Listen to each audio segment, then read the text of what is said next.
Bien, buenas tardes a todos y bienvenidos de nuevo aquí, amigos de la India. Hoy vamos a hacer una sesión más del curso Introducción al Agni Yoga. En concreto será la sesión número 27. Hay que decir que ha pasado prácticamente un mes desde la última reunión, desde la número 26, y este libro, Introducción al Agni Yoga, es de Vicente Beltrán Anglada, consta de un prefacio, una introducción, 33 capítulos, un epílogo, y está escrito bajo el signo de Géminis en Barcelona, España, del año 81. Vicente cumplía años el día 25 de mayo, ¿no? O sea, cumpliría este año 102 años, ¿verdad? Que precisamente pasado mañana es el nacimiento de la luna en Géminis. Coincidencias. Bien, continuamos en el capítulo 11, la línea de rayo. ¿Os acordáis un poco lo que hablamos la última vez del tema? Seguramente que no. Bueno, vamos a empezar. Esta fue la última diapositiva que tocamos, la de sesión número 26, y nos quedamos que una reserva adicional de energía del primer rayo, el rayo de la resolución espiritual más dinámica y poderosa, fue conferida a los discípulos más capacitados sin pasar previamente por la iniciación. Se les permitió a otros discípulos obtener la visión de metas espirituales más lejanas que las que corresponden a la humanidad del presente. Esto produjo un gran despertar espiritual en el reino de la intuición y la obtención de datos informativos muy valiosos en orden a la conducta del discípulo servidor en la presente era de Acuario.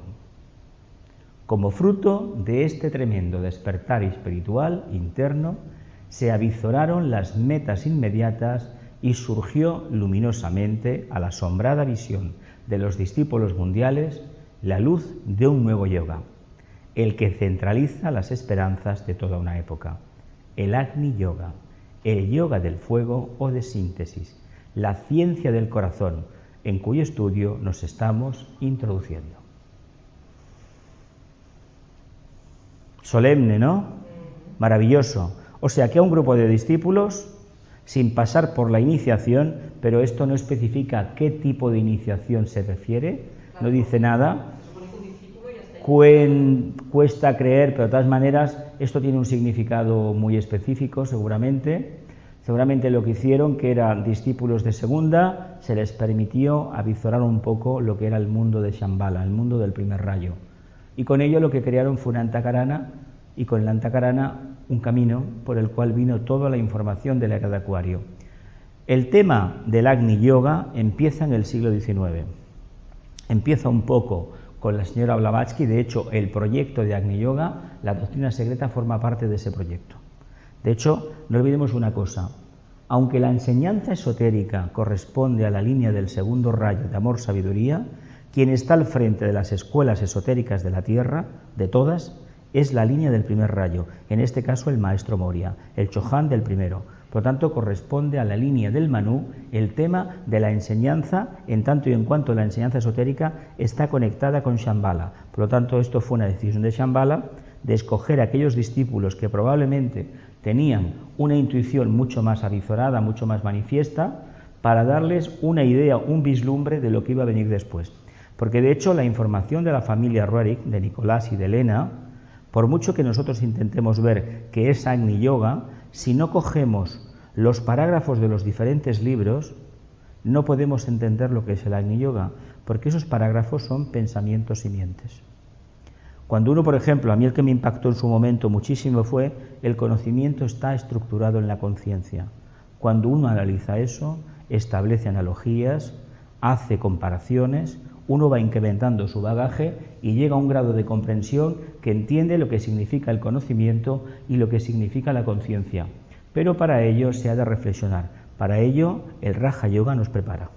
Lo que sucede es que el Agni Yoga comienza cuando alcanzamos la etapa esa contemplativa que en un momento determinado de la meditación se alcanza. Y luego en el día a día, cuando uno está plenamente atento a la labor que está realizando, está en estado de contemplación. Ese estado es agni-yógico o estado de síntesis o estado de corazón o estado de serena expectación, etcétera, etcétera. Todos los nombres que Vicente le dio. o estar atento plenamente o vivir el presente. Pero vivir el presente siempre y cuando estemos en lo más elevado de la conciencia, no en el plexo. Si vivimos en el plexo, mi opinión personal, ya os la dije el domingo en el curso de la magia blanca, de ninguna manera vamos a vislumbrar el tema del corazón. Sí que hay un atajo natural, que saltamos de unos pétalos del plexo solar a otros pétalos del corazón, pero no es el verdadero camino. El verdadero camino pasa por la mente. Hay que saber lo que se hace, hay que saber primero por qué se hace y hay que analizar los resultados que vengan. Hay que ser científicos, pero siendo científicos no quiere decir que seamos materialistas y estemos dominados por la mente concreta. Simplemente lo que hacemos es utilizar una de las armas más poderosas de la conciencia, del alma, que es el vehículo mental, para no caer en los espejismos ni en las presunciones que el supuesto corazón, el supuesta síntesis y el supuesto Agni Yoga nos facilitan cuando tenemos la conciencia focalizada en el mundo de las emociones. Vivimos en un planeta muy emocional, un planeta muy atlante, y es normal que eso suceda, que los hijos prácticamente de la humanidad tengan un porcentaje completamente crédula. Hay gente que prefiere creer, me lo dicen, me lo creo, que no investigar. Y cuando uno empieza a investigar, uno se da cuenta de los errores que hemos cometido. En primer lugar, uno mismo, y en segundo lugar, la humanidad, cuando ha aceptado postulados que de ninguna manera ha podido ni mínimamente comprobar, pero no fuera, sino dentro. ¿Continúo? La polarización de un gran sector del mundo en las intenciones de Sanat Kumara, el Señor del mundo, implícitas en el devenir de los grandes hechos y acontecimientos que tienen lugar en los niveles ocultos, ha hecho posible que se reforzara potentemente la conciencia social de la humanidad, que es el Antakarana que unifica a los seres humanos avanzados con el centro incluyente de Shambhala, el puente de arco iris tendido por Cristo en su última aparición aquí en la tierra, con cuyo trabajo quedaba prácticamente terminada su misión como Salvador del mundo. ¿A qué se refiere este magnífico párrafo que acabamos de leer? Un punto culminante. ¿Qué os llama del tema el tema del cristianismo en su aspecto histórico o esotérico? Tiene un punto que es crucial. Sí, que de acuerdo, que la resurrección, la muerte, la crucifixión, eso tiene su historia. Eso es la cuarta iniciación, pero eso le corresponde al discípulo Jesús. Pero al maestro que se presenta a la prueba de Bodhisattva, hay una prueba que la saca adelante. ¿Qué prueba creéis que es? Está ahí, está ahí. Supongo que es aquella que te has dicho más veces, cuando estableció la Antakarana con Shambhala, ¿no? La oración de Getsemaní. La meditación que él tiene en Getsemaní lanza un hilo directamente, o mejor dicho, el hilo venía de Shambhala y los dos hilos se encontraron en el camino. Vamos a entenderlo así, vamos a entenderlo de esta manera. Y a través de ese Antakarana ha venido todo en este momento. Y ese fue un trabajo que hizo este discípulo. ¿Qué trabajo hizo el otro? Buda. No la trajo, la luz ya existía, pero estableció un vórtice de luz. ¿Quién tiene que establecer el tercer hilo? Otro maestro que se presente a la iniciación de Buda Maitreya. El que tenemos ahora como Buda, pasará a ser el Buda Maitreya. Y el que tiene que aparecer aquí en la tierra como Cristo, ¿quién creéis que puede ser? Ya os lo he dicho muchas veces. El maestro Kutumi. Kutumi Lalsim, porque es el Chohan del segundo rayo y le corresponde al segundo rayo, como jefes de la jerarquía, manifestar esa energía aquí. Lo que pasa que para ver al Cristo como Buda, es decir, como un ser que está por encima de lo que es el trabajo de la jerarquía, que estaría en unos niveles muy elevados dentro de Shambhala, primeramente los humanos debemos hacer un trabajo bastante encomiable. Hemos de liberarnos de la influencia y de la presencia de Buda, pero no para decirle que se vaya, sino porque aquí, en la Tierra, podemos sustituir esa parte del triángulo mágico, ese vórtice que le corresponde al reino humano, a la Tierra, podemos sustituirlo a él, que tiene una octava iniciación, con un ser que está aquí de la Tierra, el Cristo, aunque los dos se saben que vienen de la cadena lunar. Tanto. ¿Buda tiene una octava y Cristo? Siete. Una séptima. Pero se ve que la diferencia entre una iniciación y otra es abismal. El Logos solar tiene 12, el Logos planetario tiene 10, Shambhala tiene 9, pero es que esos son números. Pero se ve que la diferencia entre una y otra es tremenda. El tibetano dice lo siguiente: la diferencia que hay entre el Logos planetario y el Logos solar es la misma que hay entre un discípulo, que debemos entender que tiene 3 iniciaciones, y el Logos planetario. Imaginaos un discípulo, 3 iniciaciones, que sí controla su mundo emocional, tiene un poco la mente, ya ha tocado la luz, la verdadera luz, la luz de la vera conciencia superior, entiende lo que es el amor, entiende lo que es la voluntad, pero está dando sus primeros balbuceos en el sendero por la puerta grande, entra en el reino espiritual. Imaginaos lo que hay desde ahí hasta un Logos planetario que ha conseguido en una ronda determinada, la cuarta, manifestar al reino humano. Es decir, esos seres que pueden entender esas conciencias en cuerpo animal, que pueden entender lo que es Dios. Nosotros tenemos una posición privilegiada en la evolución del Logos, en la evolución del sistema solar. Somos todos los humanos, las humanidades que hay en los diferentes planetas del sistema solar, ya sean en cuerpo físico, denso, o cuerpo etérico, astral o el que sea, tenemos la potestad de entender al de arriba y al de abajo. Por eso estamos en el número 4. Pero ¿entendéis qué significa comprender al Logos y al mismo tiempo comprender a los reinos subhumanos y todo lo manifestado? A ver, la clásica frase que la gente siempre se emociona cuando en un desierto o en una montaña ve que se pone el sol, hay muchísima gente que le embargan las lágrimas, la emoción, el éxtasis. ¿Realmente qué estamos viendo? Lo digo porque es un momento sublime. Hay mucha gente que lo vive de manera emocional, otros no tienen palabras para expresar lo que están viendo. ¿Por qué llora la gente cuando se va una puesta de sol, por ejemplo? ¿Porque se va la luz? ¿Porque entran las sombras? ¿Porque nos habla de la dualidad? ¿O porque en el fondo intentamos emular el trabajo del Padre cuando está alimentando a toda su creación? Lo dejo en el aire, ¿eh? Pensad que ese sol está alumbrando a todo el sistema solar, Plutón también, ¿eh? Recuerda algo interno. Recuerda algo interno. Cuando sale el sol, ¿por qué tanta interés en ir al Prat a ver cómo sale el sol, si el sol siempre es el mismo? ¿Por qué? ¿Pero por qué llama la atención una salida del sol? ¿Por qué? Parece que todo está rojo. ¿Qué estamos viendo rojo? Primer rayo, propósito divino. Es como un nacimiento también. Es un nacimiento y eso nos habla de nuestra conciencia. No tenemos una palabra adecuada porque es una intuición que es tipo agni-yógica lo que nos trae. Y no tenemos, por ejemplo, una palabra adecuada para expresar y delinear bien qué es lo que estamos viendo y por qué sentimos de esa manera.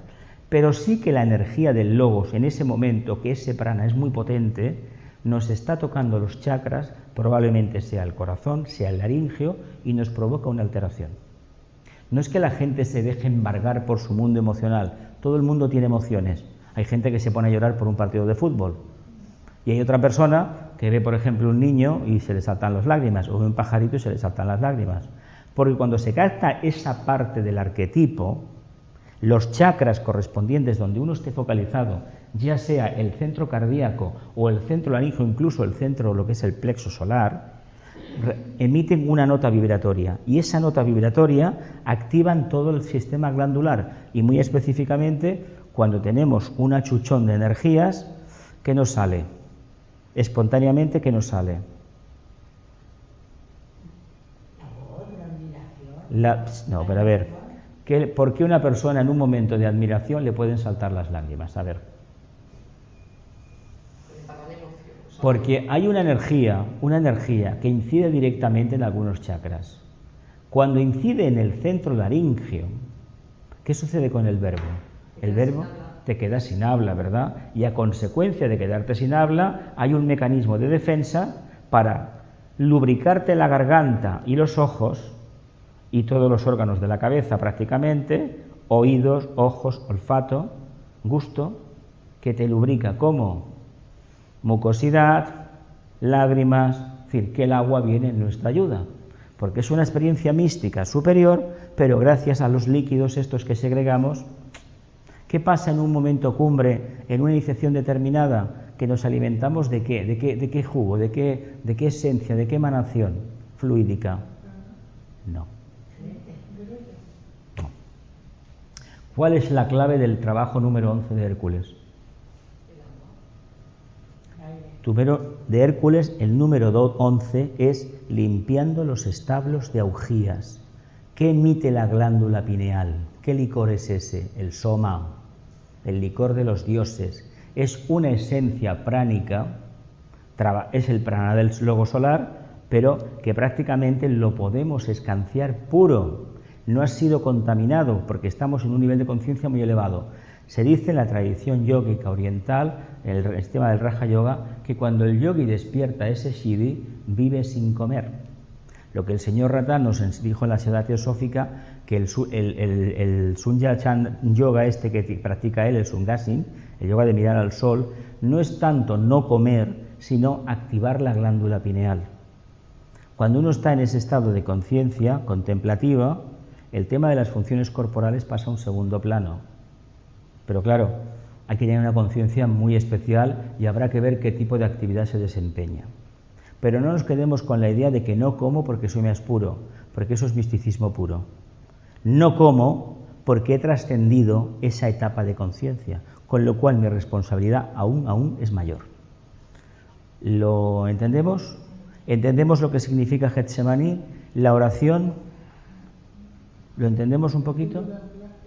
El anclaje de energías. Gracias a él hemos tenido durante la era de Piscis la evolución que hemos tenido.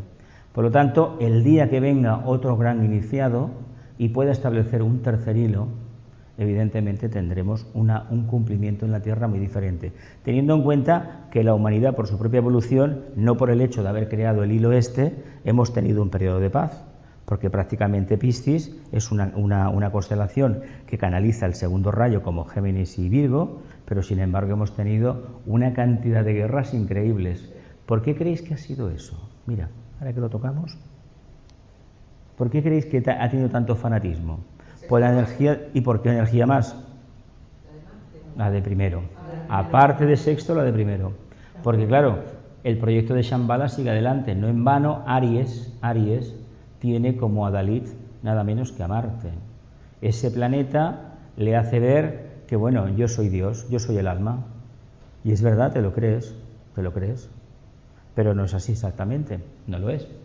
Pero entendamos que cuando se juntan los dos, un primero y un sexto, son dos compañeros de viaje que bueno.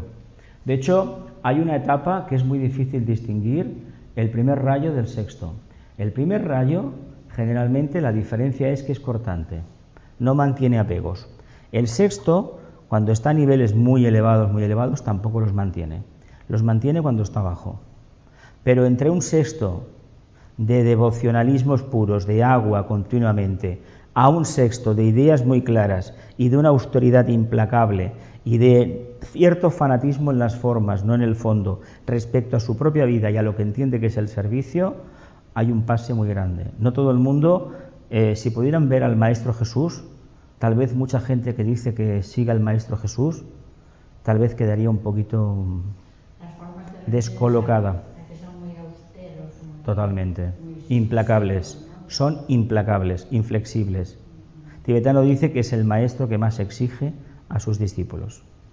Y además, cuando leímos lo de los rayos, ¿os acordáis lo que le decían sus hermanos, los 6 rayos restantes al del sexto?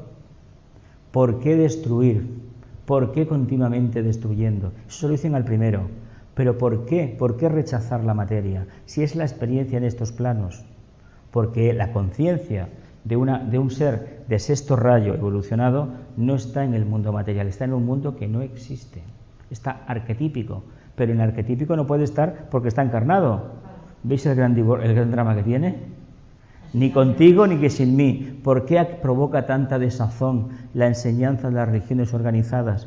¿Por qué hay tanta gente que se ha frustrado a lo largo de miles de años siguiendo la religión organizada? Porque no te soluciona el problema de tu vida. No te enseña a conocerte. ¿Qué religión ha enseñado a conocerse a los feligreses? ¿Cuál? ¿La budista? No. Una cosa es la conciencia búdica y otra cosa es una organización que se creó que está dividida en infinidad de grupos. y cada uno tiene su forma particular de entenderlo. Y tanto uno, el Buda, como el nazareno, no pretendían hacer religiones, filosofías de vida. ¿Por qué lo hemos convertido en una regla de obligado cumplimiento? ¿Por qué? Es como la guerra santa del Islam. Lo que se entiende por guerra santa es el trabajo que hay que hacer para desapegarse de las pasiones humanas. Pero como eso implica cambiar, ¿qué hago?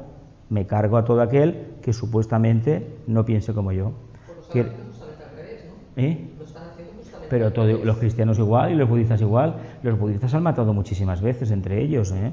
No es cuestión de los cristianos esto. Bueno, no, es que hay muchísimos grupos.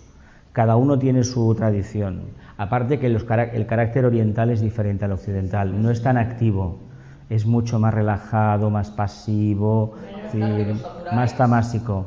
No, los samuráis, los samuráis es como un culto, es un monje, el mito del monje guerrero. Un monje guerrero es un discípulo, es el mito de Escorpio, el Sant Jordi famoso. Y el Sant Jordi famoso, cuando se intenta, además el cuarto rayo está por allí también muy claro en Oriente. Hay que tener en cuenta una cosa, cuando el Sant Jordi de turno, este monje guerrero, se empeña en transmutar a la personalidad dentro de las circunstancias de la vida diaria, puede haber dos caminos: o hacerlo de la manera correcta, que puede durar el tiempo, o estar embargado por una decisión tipo sagitariana, es decir, ahora o nunca, con lo cual la vivencia del día a día se pierde. Y a la hora de buscar el resultado, se consigue un resultado ficticio, porque la transmutación que se anhela no se consigue aposentar, porque se ha corrido demasiado y se ha huido del problema diario. El problema del sexto rayo ahí es que te cansas de esperar. Y ese sexto rayo es el que hizo la famosa égira esta de Mahoma, cuando se va a otra ciudad y cuando deciden repoblar la tierra con su doctrina. Curiosamente lo mismo que han hecho todas las religiones organizadas. Cada una a su manera, pero ¿por qué ese ímpetu de primer rayo y de sexto? Porque habían cogido algo de la enseñanza interna. Eran discípulos, y quieras o no quieras, y además dentro de ellos hubo una de las más grandes individualidades que ha dado la Tierra. Científicos, pensadores, médicos, teólogos, hicieron un trabajo impecable, pero eso tiene su etapa de crecimiento y luego tiene su etapa de decadencia. Y ahora no es así de ninguna manera, ¿eh? Eso ya pasó. Cuando uno ve, por ejemplo, las construcciones que quedan todavía en la parte del Al-Ándalus, aquí en el sur de España, o ha visto algo, por ejemplo, como Jordania o otros países, realmente lo que hay ahora pues no tiene. O, por ejemplo, en Túnez, la mezquita de Karouan, o en el Cairo, algunas mezquitas, o en la India, y ve lo que hay ahora, realmente hay un declive total. Más que nada porque en lugar de acentuar la inteligencia y la cultura, se acentúa el alfabetismo y el dogma de fe y la imposición. Cuando vas, por ejemplo, a Turquía y ves Santa Sofía, hoy convertida en un museo, y ves, por ejemplo, la mezquita azul que está enfrente, son preciosas las dos, una es un museo, la otra no, y realmente ves luego la población y el nivel que tiene y dices, caramba, esto ha caído en picado, pero que es en todo el mundo igual, ¿eh? Nos vamos a encontrar con este siglo XXI, XXII, XXIII y los que vengan, que tenemos grandes museos, grandes catedrales, pero no sabremos que en un día en el pasado, la gente fue allí porque tenía miedo de entrar en su vehículo causal. ¿Qué es lo que hemos hecho? Por eso, por la acción del primer rayo, eso no puede quedar en pie. ¿Veis el juego de energías por dónde va? No hay que destruir la catedral, se va a caer sola. Se va a caer sola, si no al tiempo. Sí, pero nuestra conciencia no está ahí. Entonces, o lo convertimos en un museo, que es lo que haremos con el tiempo, porque en todo el mundo los feligreses están dejando de ir a los templos. Esto es general. Y la culpa no es Internet, ni la modernidad, ni la televisión por satélite, ni el teléfono móvil. El séptimo rayo está tambaleándolo todo, que ya era hora que lo hiciera. Continúo. Desde el ángulo esotérico de la rama se le asigna más importancia al tendido de este puente que tuvo lugar en el huerto de Getsemaní que a los posteriores misterios de la pasión, crucifixión y muerte de Jesús, el hombre en la cruz del Gólgota. Vean ustedes la diferencia y juzguen. Cristo, como Salvador, tiende el camino de luz que debe llevar a la humanidad a Shambhala, a la casa del Padre. Cuidado, ¿quién cogió el camino de luz? El Buda, ¿no? ¿Qué pasa en el Festival de Wesak? Supongo que Ramón lo explicaría. Quien aparece es el gran avatar, el gran mensajero, pero quien canaliza la energía, ¿quién es? Es Cristo. Mirad, conocemos el mantra del gran triángulo mágico, ¿verdad? ¿Qué creéis que pasa en ese mantra? ¿Lo recetáis a diario o no? Ese mantra se constituye aquí. Aquí tenemos a Buda, ¿verdad? Aquí tenemos al espíritu de la paz. Paz. Y aquí tenemos el aspecto síntesis. Avatar, síntesis. ¿Verdad que sí? Bien. ¿Qué hace cada día el nazareno, el bodhisattva, cuando utiliza la gran invocación en una frecuencia que no conocemos? ¿Qué creéis que hace? ¿Cómo se pone delante del triángulo? ¿Cómo lo hace? A ver, imaginaos que este es el gran triángulo mágico. Si yo tengo que pedirle algo, tengo que hacer una invocación en la punta. ¿Por qué en la punta? ¿Pero por qué en la punta? ¿Se te ha ocurrido? ¿Una revelación? Pues no. Pero en la punta no te puedes poner. Yo estoy hablando, estás hablando de otra cosa, de un triángulo tuyo.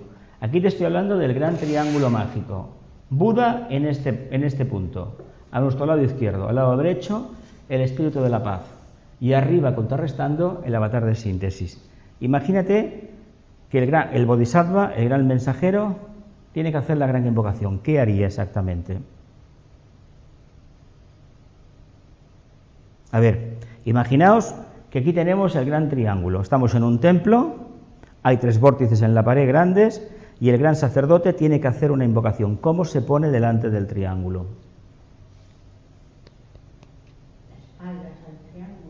De espaldas al triángulo. O hacia el cuarto vórtice. Todo.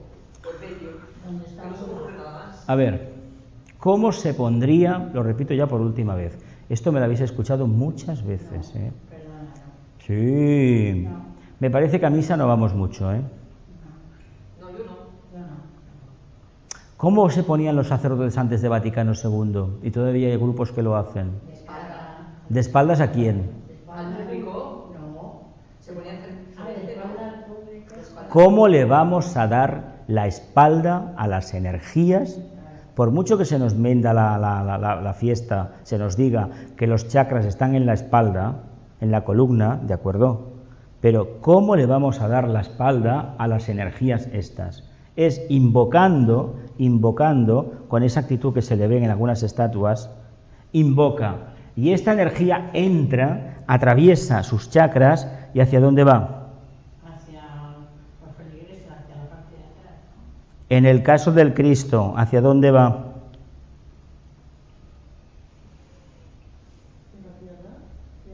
A la tierra, menos mal. ¿Pero qué cadena sigue la energía? No. Pues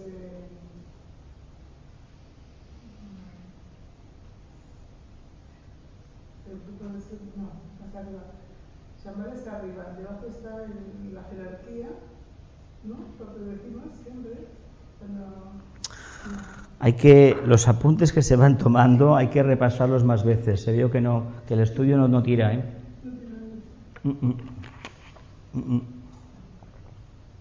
No. ¿Lo dejamos así? Otro día tiene que salir. Es que si yo os lo voy diciendo todo, no tiramos, ¿eh? Tenemos que pensar un poco, y si dentro de unos días lo sabemos, adelante. ¿Sí o no?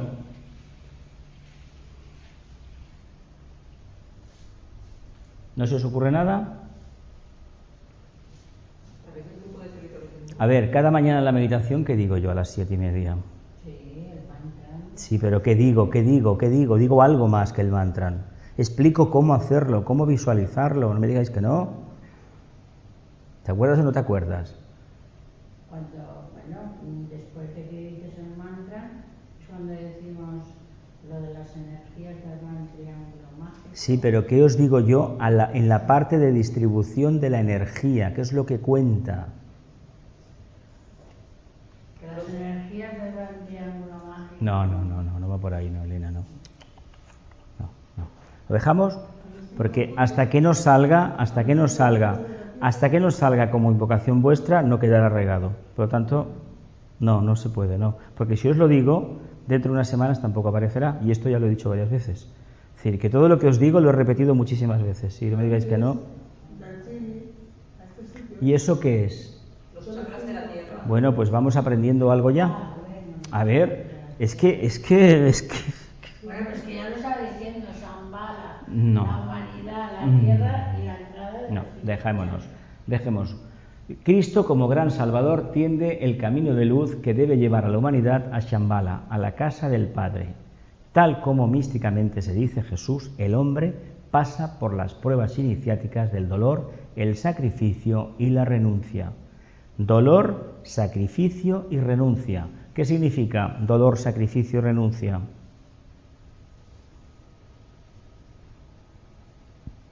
No os bloqueéis.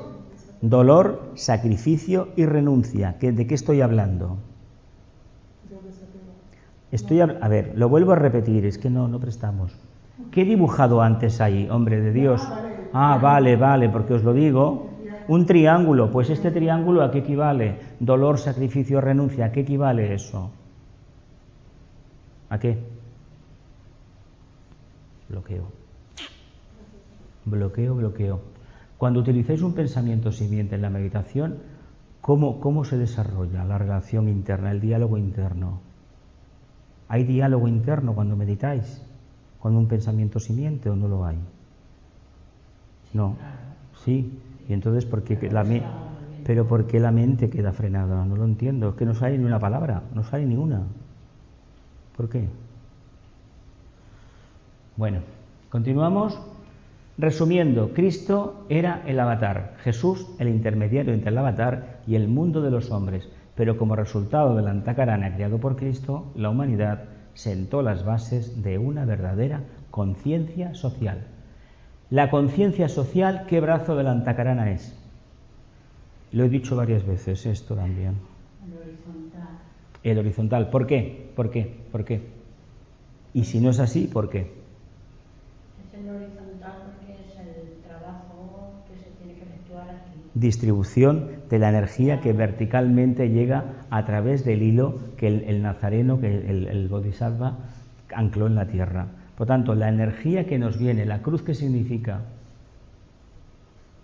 ¿Qué digo yo en la meditación? Una cruz de brazos iguales, equivale al Cristo, pero esa cruz solamente la tiene Él, porque los demás tenemos una antakarana vertical y tenemos una cosita pequeñita horizontal, pero en modo alguno está en el centro y equivale a la longitud del otro. ¿Por qué? Porque no podemos dar lo mismo que recibimos, porque en realidad somos todavía humanos. Y hay una parte de lo que recibimos que no lo podemos dar porque no hace hecho todavía suficiente resonancia en nosotros. Por eso el ser humano da una mínima parte de lo que recibe. Es su karma, es su evolución, pero tengamos en cuenta lo siguiente: el objetivo es lo que se recibe, que sería el 100 por 1 en realidad. No es que des más, no, es que lo que recibes no lo conoces y cuanto más das, más te estás acercando al arquetipo de lo que has recibido. ¿Me explico? ¿Seguro? ¿Lo pregunto la semana que viene? ¿Seguro? La humanidad sentó las bases de la conciencia social y ahí nos estamos debatiendo en la famosa conciencia social. Esta conciencia de grupo va emergiendo de manera poderosa por la presión del primer rayo sobre el corazón de los hombres y mujeres de buena voluntad del mundo. Dicha presión, acentuada sobre los discípulos de los distintos ramas de la jerarquía, ha creado una vinculación superior con el ángel solar de sus vidas y, técnicamente hablando, les ha preparado para la iniciación. O sea, que el primer rayo, lo que hablábamos antes, que hubo un grupo de discípulos que fueron a Shambhala sin pasar por la iniciación, lo que han hecho estos pioneros, ¿qué ha sido?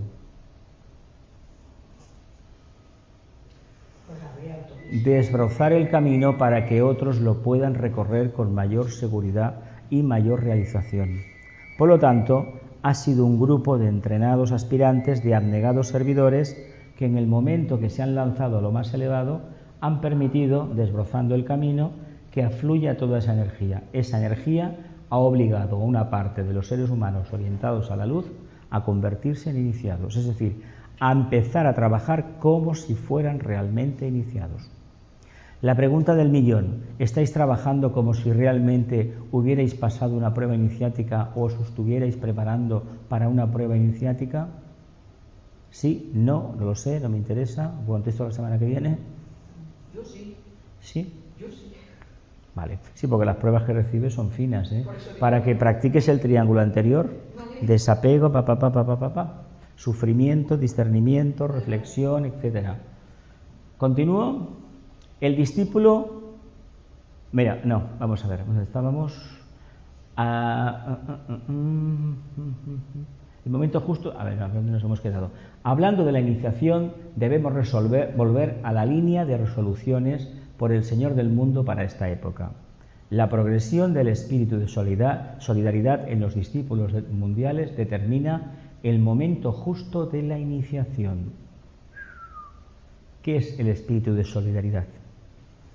¿Se parece al sexto rayo, al segundo rayo, al cuarto rayo, al primer rayo o al rayo que no sé? ¿O no soy solidario?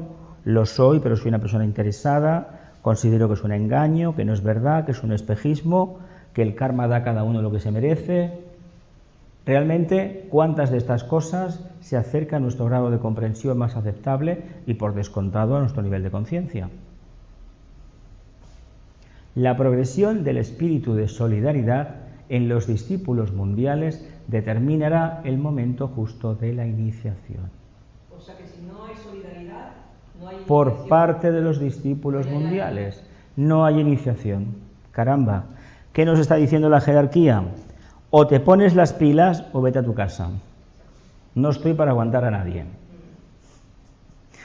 Hay una cosa muy curiosa. Los maestros, se dice que en el fondo, no aceptan discípulos. ¿Cómo no aceptan discípulos? ¿Qué va? Tú te vas preparando, empiezas a actuar como sí, y llega un momento que pasas. Vale. Pasas la prueba, pero hay un porcentaje del trabajo que te lo has hecho tú muy elevado. Él te observa. ¿Qué valor le damos aquí al término iniciación? ¿Qué valor le damos entonces al término solidaridad? Si no hay una justa comprensión entre todos aquellos que apuestan por la luz en la tierra, realmente ninguno de los que está en el grupo se podrá considerar como que ha superado la prueba, ni será digno de estar delante del hierofante, porque la prueba es aquí en la tierra. Y nada más que trabajar a nivel de solidaridad. ¿Pero qué es la solidaridad humana? Hola. ¿Qué sería la solidaridad humana en este caso? En comparación con el verdadero arquetipo. ¿Compartir qué? Compartir la luz. Pero si es que eso ya no te lo tiene que decir nadie. Un discípulo no se le puede decir que comparta la luz porque ya lo sabe. Eso es una obviedad, el tibetano no te lo pone así, Vicente tampoco. ¿Qué es entonces? Eso ya tiene que saberlo el discípulo. Si no, no sería discípulo. ¿Qué? Sería servir, ¿no? Tiene que servir. Un discípulo tiene que servir. Si no, no. ¿Qué grado de comprensión tienen que tener entre ellos o como discípulos para que realmente la iniciación diga, señores, adelante? Mientras ese requisito no se dé,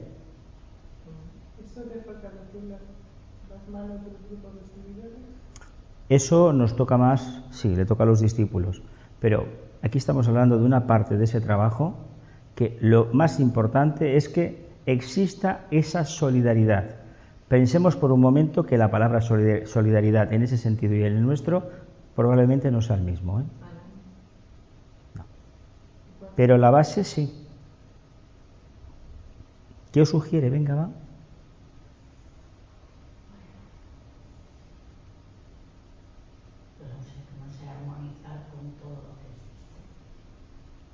Vas bien, porque mira lo que dice. La progresión del espíritu de solidaridad en los discípulos mundiales, la progresión es el incremento de solidaridad, de identificación con todo lo manifestado. ¿Vas bien? ¿Va por ahí? Pasa que la palabra armonizar Pero o nos identificamos con el plan de Dios, que es su propia creación, con todas sus complicaciones, o la iniciación no existe. A ver, lo que no podemos pretender es que deme usted la iniciación, pero el material que me da usted no me gusta. A ver, hay lo que hay. Esto es como el que va a un restaurante, hoy hemos hecho esta comida, pues yo esto no lo como, pues mira, te quedas sin comer. Por lo tanto, ya te puedes ir. Pues esto es lo mismo, salvando la distancia. O el discípulo y los discípulos entienden que se han de identificar con la manifestación divina, que es la multidiversidad de la tierra, o realmente no tienen derecho alguno a invocar la iniciación, porque no están evocando el amor que les exige el maestro de maestros. ¿Nos aclaramos? ¿Veis que es fácil? La solidaridad aquí es el amor. No aquello que se cae una persona que no tiene casa y se le va a dar un saco de patatas o un colchón. A ver, eso es un aspecto humano, pero cuando se trata de discípulos que han de ser iniciados, internamente han de entender, si aunque no les guste, porque claro, tú tienes un trabajo delante, pero no sabes qué trabajo es. Acordaos, Vicente, lo que escribía en alguno de sus libros, que estaba angustiado porque quería servir, pero no sabía cómo. Hasta que le dijo el maestro, estando aquí en el ashram ya sirves. Sé tú mismo y ya te vendrá el servicio. Tal vez él no quería escribir los libros o pensaba que eso no era servir. La idea cristiana de servir era cortarse un brazo y salir a predicar con un brazo menos. ¿Os acordáis de aquello, no? Pero resulta que eso tampoco era servir. Eso era servirse de la energía cristiana y creerse, fustigándose continuamente, que levantaba la conmiseración del maestro y sobre todo de los feligreses. Y al maestro le importa eso bien poco. Sin embargo, aquí está hablando con gente inteligente y lo primero que le plantea es esto. ¿Queréis la iniciación? Adelante. Aquí está el campo de otro servicio. Se descorre la cortina y ¿qué aparece? El planeta Tierra. Bueno, ¿y qué hacemos con el planeta Tierra? O integramos esa conciencia dentro, hasta donde lleguemos, o cómo vamos a ser iniciados. No olvidemos que un iniciado no es un discípulo, es algo mucho más. Es uno que prácticamente es una mano ejecutora del Creador. ¿Veis la diferencia entre un discípulo y un iniciado?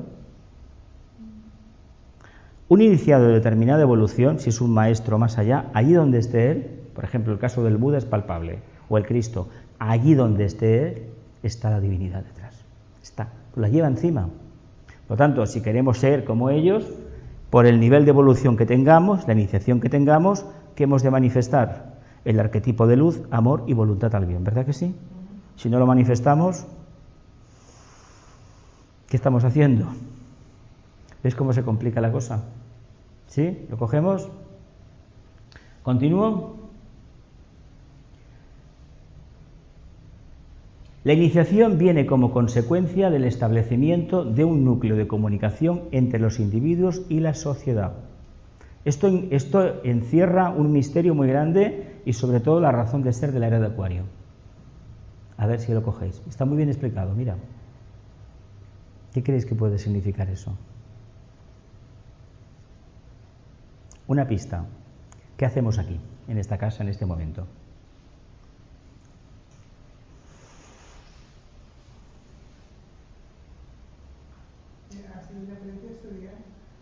¿Y cómo estudiamos? No, lo que hicimos el domingo, ¿qué es en realidad? ¿Cómo se llama ese tipo de trabajo? Grupal, ahí está, muy bien, eso es lo que quería escuchar. Grupal. O hay trabajo grupal o no hay iniciación posible, porque ya no estamos en Piscis. Mira, fulanito es muy bueno, mira, lo tenemos como un gran alquimista en su torre de marfil, como aquel libro esto de René Chateau que vimos hace un mes, aquel señor, su gran biblioteca, su saloncito allá cristalado, bueno, la gloria bendita, falso, rematadamente falso, porque estás fuera de ¿qué? Del mundo. ¿Dónde están los iniciados? ¿En su torre de marfil o donde se les necesita? ¿Dónde necesitamos a un iniciado hoy en día?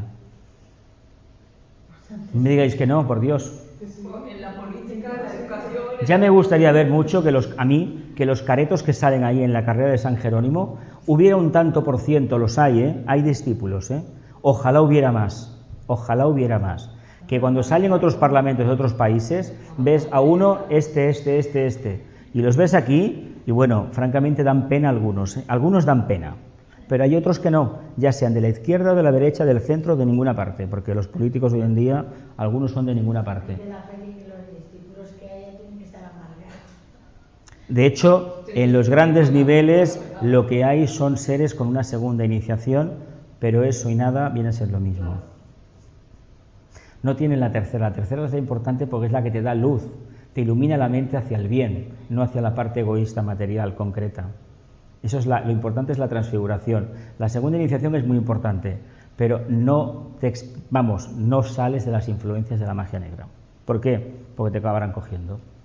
O tú tienes la determinación de activar el corazón, que va a ser esa luz que te va a iluminar un poquito la mente para saber dónde está el verdadero camino, o realmente irás para abajo. ¿Qué les pasa a la mayoría de políticos cuando entran en el camino? Muchos tienen una segunda iniciación. Yo que tanto os hablé el otro día, que os dije abiertamente, no quiero que pronunciéis el nombre ahora, que os dije abiertamente que me había salido rana, este hombre estaba orientado a la luz. Caramba, las pruebas de Escorpio se ve que las tiene que repetir otra vez, porque ha metido, el tema del poder y el dinero hasta aquí, hasta el cuello. Bueno, hay una cosa pendiente. Y tengamos en cuenta que la segunda iniciación, por mucho que nos parezca importante, para la jerarquía no cuenta, precisamente por eso, porque queda un resquicio, es decir, la mente no está suficientemente iluminada. No te dice, no, el camino es este, no hay suficiente intuición. ¿Es la mente o el corazón el que no está iluminado? A ver, el corazón no es que esté iluminado, no está abierto. Exacto, no está abierto. Es decir, cuando no hay suficiente intuición, no podemos invocar esa luz porque no tenemos capacidad de evocarla. Nosotros, para evocar algo y provocar una transformación, hemos de tener una capacidad suficiente de invocar y, sobre todo, el trabajo interno de limpiar todas las impurezas para poderlo manifestar. Y hay que demostrar durante muchísimo tiempo, a lo mejor una vida entera o más, que uno actúa como un iniciado, aunque no lo sea. Intenta siempre ponerse en lo más elevado posible. Evidentemente no es comprendido, porque la gente, por mucho que quiera derechos y libertades, siempre quiere un juicio favorable a sus intereses. Y ese es el problema de la dualidad de la humanidad, que todos los países y todas las partes del mundo, la gente mira por lo suyo, y si queda algo, que quede para los demás, pero siempre que sea que lo que quede a mí no me interese, porque si me interesa me lo quedo yo también. De ahí viene que acumulemos y no compartimos, por lo tanto los problemas están ahí. Cuanto más acumulemos, menos luz tendremos. Cuantos más desprendidos seamos, más luz tendremos. Cuanto más solidarios espiritualmente seamos, más probabilidades de que la iniciación nos la den mañana o la semana que viene o la próxima luna llena. ¿Me explico? A ver, si no nos la han dado en Aries, ni en Tauro, ni nos la pueden dar ahora en Géminis, nos queda Capricornio. También se dan muchas iniciaciones. Escorpio es el arquetipo de la segunda. El arquetipo. ¿Te lo pueden dar en Escorpio? Bueno, se utilizan las claves de la constitución energética del individuo, del discípulo, y el momento que la RAN considera las de la tercera te la da ya Sanat Kumara, y por debajo la segunda te la da el Cristo. ¿Solo se pueden dar las iniciaciones en estos signos? A ver. ¿O se puede recibir en cualquier momento? A ver, depende de la logística que haya disponible. El momento más válido para hacerlo es Wesak. ¿Pero por qué? Porque la energía del Buda propicia que se junten montones y se vaya pasando, y además en grupo, lo bonito es en grupo. Pues imaginaos que hay un arco y van pasando. Hombre, en principio no lo hacen así. En principio cada uno tiene que estar apadrinado por 2 maestros y tiene que estar el hierofante, tiene que estar delante. Y lo que hace él es que la energía del hierofante, los 2 maestros, los 2 padrinos, la minoran, porque si no te destruyen. Entonces esa energía llega, y lo que es en la tercera, se dice simbólicamente, el tibetano luego lo explica, sobre todo Vicente, que me parece que es Vicente el que lo dice, que se puede entender que Sanat Kumara te da un abrazo. Pero Sanat Kumara, para que se manifieste, tienen que estar los Budas de actividad, los tres Kumaras externos, hacen un vacío, él aparece en el medio, ¿y creéis realmente que nos daría un abrazo? ¿O más bien es una identificación? ¿Cómo lo capta eso cada uno? Bueno, por sus frutos lo conoceréis. Pero vuelvo al tema, o trabajamos en grupo y trabajamos para el grupo, o realmente la iniciación no nos la pueden dar. Porque, a ver, ¿cómo van a dar una energía tan poderosa? ¿Cómo le van a dar la clave de entrada a la casa del Padre, es decir, el código, a alguien que todavía no ha demostrado plenamente que antepone el bien general al propio? El gran espejismo del sendero es pasar de la etapa personal, por mucho que seamos discípulos, para mí, porque creo que sirvo mejor, a anteponer el bien del grupo. Y cuando se antepone el bien del grupo, uno queda en segundo plano.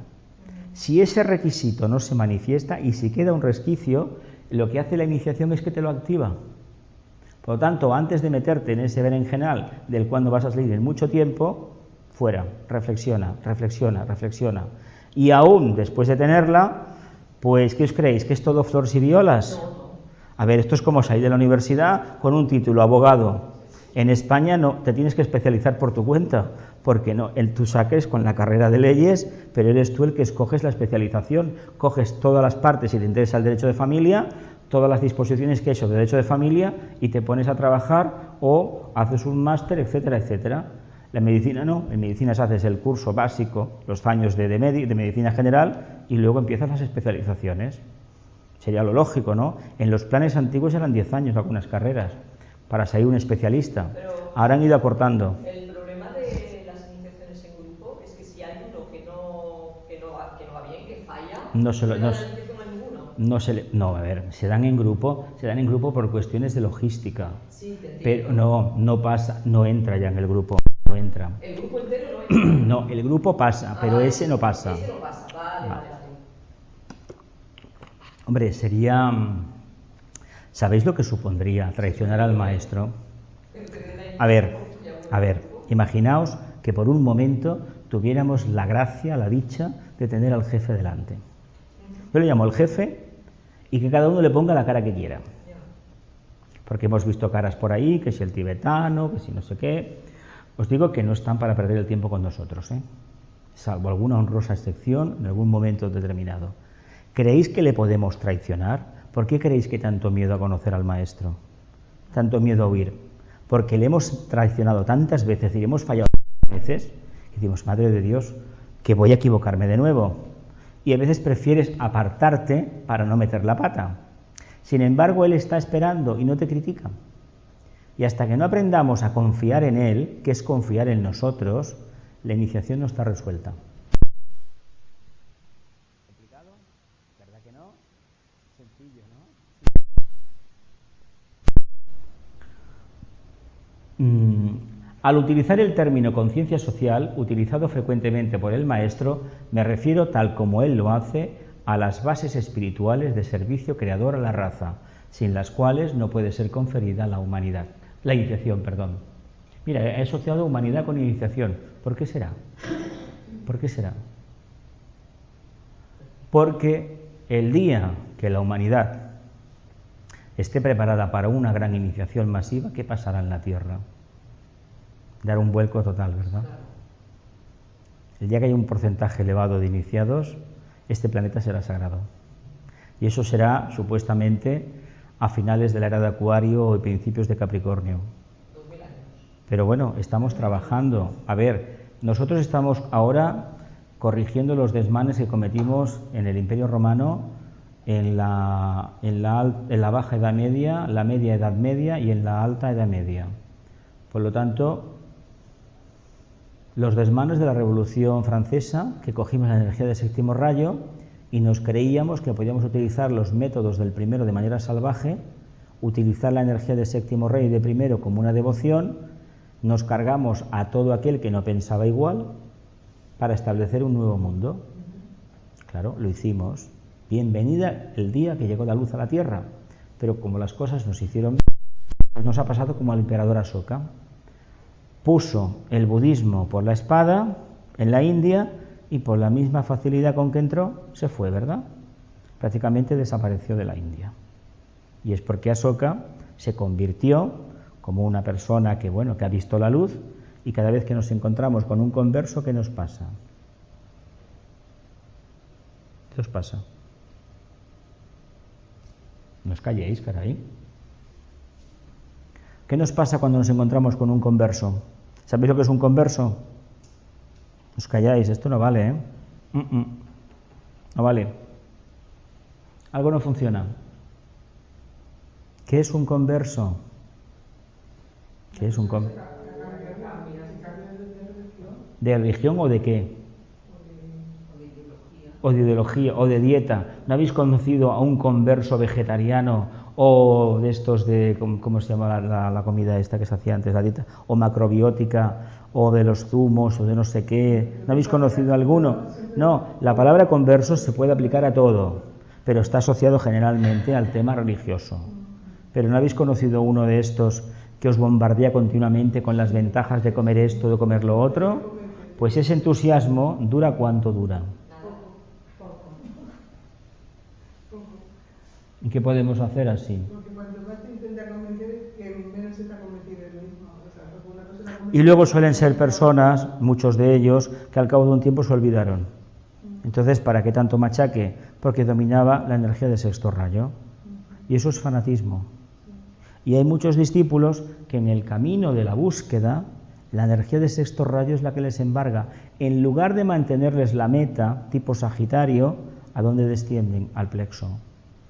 Y acaban utilizando modos impositivos, lo que nunca se tiene que hacer, para que acabemos creyendo, porque si tanto quieres a los demás, tienes que dejar que se equivoquen libremente. Es una de las diferencias que hay entre el falso aspirante y el verdadero aspirante. El verdadero aspirante te permitirá que te equivoques, te intentará avisar, te avisará muchas veces, pero no te impedirá que te equivoques, porque si no te equivocas tú, no evolucionas. Pero aquel que te quiere salvar evitando que te equivoques, ese te está engañando. ¿Qué se le puede achacar de negativo a la Unión Soviética? Que quiso controlar la conciencia de los seres humanos al detalle, y el ser humano es libre para equivocarse. Y además hay que reivindicar el derecho a equivocarse, con lo cual significa que las ataduras ideológicas de cualquier religión, partido político, credo económico o social, a la papelera, o mejor dicho, a la hoguera. Uno, en la medida en que es libre, alcanza la iniciación. Si uno no es libre internamente, no hay iniciación posible. ¿Lo vemos o no lo vemos? El discípulo ha de ser algo más que un simple conocedor e intérprete de los misterios. Ha de convertirse en el propio misterio que está conociendo e interpretando. Esto es más profundo, ¿eh? ¿Qué significan los misterios? Una cosa oculta, debajo de 7 llaves. ¿Qué significa? Venga, va, que esto es muy sencillo, ¿eh?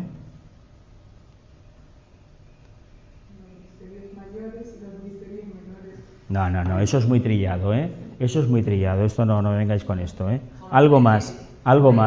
¿Leyes de qué tipo? ¿Qué más? Falta una palabra más falta. Internas, esotéricas. Hay que tener un verdadero sentido esotérico, eso es lo que quiero escuchar. Sobre los misterios, eso ha quedado como una cortina que se abría, un fuego, empezaba el infierno, pero si eso es el día a día, lo que se trata es de despertar el sentido esotérico. Cuando éste se despierta, los chakras están abiertos en cierta medida y tenemos el conocimiento de los mundos sutiles. Ahí, ese es el verdadero misterio. Y el gran misterio que tenemos que descubrir es el acercamiento a Shambhala, porque se supone que el despertar del corazón ya lo tenemos realizado. El contacto con el Maestro en el corazón ya lo tenemos hecho, es otro misterio. Pero si no hay interés de amar a la humanidad, no nos darán ninguna posibilidad de avanzar. ¿Eso es lo que diferencia un mago negro de un mago blanco? La jerarquía no es tonta, sabe que se le puede meter un gol, pero me lo van a meter abajo, arriba no me lo meten. La criba es total. A ver, que no nos preocupemos si no nos conocemos los misterios de Eleusis, que no pasa nada, ¿eh? Que nadie se preocupe por ello, ni los misterios de Memphis, el rito escocés de Memphis, no sé qué historia, que si la masonería, que eso es secundario. Está muy bien conocer la línea del séptimo rayo, porque el ritual, aquí en este país, pues no se hace ritual, afortunado desgraciadamente, pero el ritual tiene un poder tremendo, magnético, de atracción de determinados devas. Pero para ello, cada uno de nosotros debe de estar en contacto con un deva. Y hoy por hoy tengo que decir que no es así. En América practican mucho el ritual. El encendido de las velas, la entrada al salón de la reunión, todo esto se hace como si fuera una logia. Habría que hacerlo así. Además, Amigos de la India está en un edificio que en la puerta tiene precisamente el arquetipo de la iniciación. Tiene el triángulo y las dos columnas, el mito de Géminis, la vía del medio, la iniciación, ¿verdad? Sin embargo, a ver, este país es bastante lolailo, viene de muchos siglos de catolicismo rancio y no entendería bien el ritual. Nos quedamos en las 6. ¿Cómo sabes que te han dado la iniciación aparte de los...? Esto lo hemos tocado varias veces ya, Gloria. ¿Tú cómo crees que te han dado la iniciación? A ver. Yo no sé si me han dado. A ver, yo te pregunto, ¿qué ha habido en ti? Es que aquí se parte de la base de que el tema se tiene que vivir la vida mística del alma, sinceramente. ¿Es tu caso o no lo es? ¿Sí? Pues entonces tú debes saber ya, aunque no tienes por qué contar para nada a nadie, si has tenido algún cambio. Cada día tenemos cambios. Tú has tenido cambios en los últimos años, pero no quiere decir que sea una iniciación. Una iniciación va precedida siempre de crisis y después también hay crisis. Porque hay que reajustar energías. El servicio indica si hay o no. ¿No? Venga. Que la luz, el amor y el poder restablezcan el plan en la tierra. Que así sea. Y cumplamos con nuestra parte. Que así sea.